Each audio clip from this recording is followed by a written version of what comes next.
Olá, meu nome é Bruno e eu sou. Bom, antes de começarmos, peço a vocês que deixem o joinha e comente, pois muitos assistem os vídeos e vão embora, sem sequer dar o joinha. Entendo que talvez eu não te agrade, mas esse tipo de vídeo é difícil de fazer em tão pouco tempo. Então deixe sua opinião e joinha no final, e se você quiser ajudar o canal, seja o nosso membro. Você terá privilégios no canal, que são prioridade em respostas nos comentários e o melhor, você verá os meus vídeos antes de todos, sem contar com outros benefícios dessa sua ajuda pro canal. Ah, já ia me esquecendo, foi de um comentário que saiu esse vídeo, então comente aqui, que seu comentário será lido e ouvido por mim, comente muito. Bom, como ficou os egípcios depois das pragas enviadas por Deus? Para responder isso, vamos ter que voltar no tempo, como eu sempre digo aqui. Digo isso, pois é lá que está essa resposta. Existem duas datas para o êxodo, uma em 1445 a.C.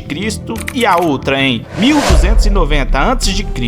Foi nesse meio tempo que aconteceram as pragas do Egito. Mas o que de fato aconteceu após a saída dos hebreus da terra do Egito? Bom, antes de falar isso, queria também te perguntar uma coisa. Você sabia que Ramsés II casou com a sua irmã? Ou que até poderia ser, talvez, sua filha? Bom, isso é estranho, de fato, mas estudos dizem que Ramsés casou com Renotimire ou Renotimire. Autores dizem que ela poderia ser sua filha. Ramsés também casou com 3 de suas filhas, Meritomon, Betanat e Nebetiwawi.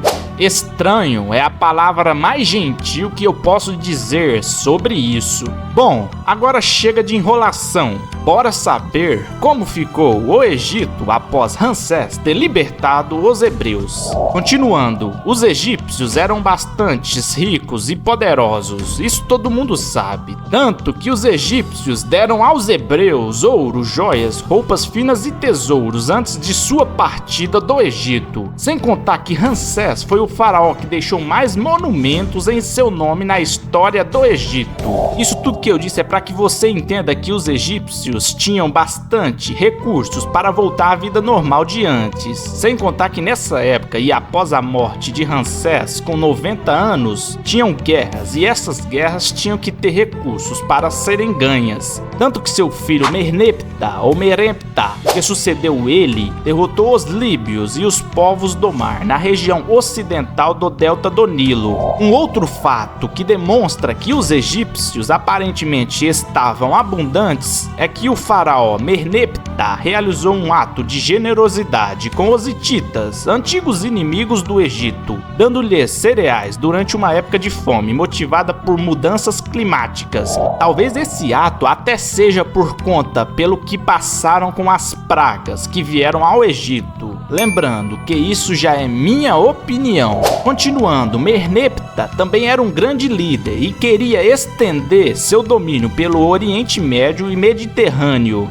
Merneptah chegou a, entre aspas, citar o nome Israel, mas não sendo uma pessoa ou povo, e sim o nome de uma tribo, mas alguns entendem que ele poderia ser o faraó do Êxodo e não seu pai. Mas até hoje não dá para provar essa teoria. Mas quem ficou no lugar dos hebreus então? Bom, isso é fácil de responder. Os egípcios, quando lutavam em guerras, eles traziam muitos prisioneiros de guerra para serem seus cativos ou como escravos. Sem contar que existiam mercados de escravos no Egito, ilegal ou legalmente. E sem contar que os egípcios obrigavam trabalhadores locais a trabalharem para eles. Logo você pensa que o maior problema dos egípcios não era com a libertação dos hebreus, e sim com a guerra e seus monumentos.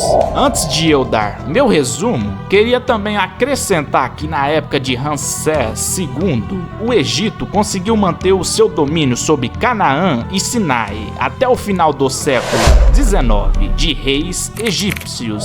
Bom, Com isso tudo, dá para entender que a partida dos hebreus não foi tão desastrosa assim. Lógico que para eles deve ter sido, entre aspas, rombo na economia do Egito, mas não chegou ao ponto de serem enfraquecidos por isso. Tanto que Merneptah chega até a doar alimento a antigos inimigos e ganhar batalhas contra nações. Tudo isso leva a crer que os egípcios conseguiram sim continuar com suas vidas e com o seu nome sendo citado por muitos povos pelo mundo nessa época. Bom, esse vídeo vai ficando por aqui. Deixe sua opinião nos comentários e se quiserem, assistam esses vídeos aqui também. Obrigado por assistir até aqui. Se gostou, deixe seu amei e comentário. É muito importante, pois esses vídeos são difíceis de se fazer. Assim eu saberei que gosta dos vídeos que eu faço aqui. Obrigado e tchau!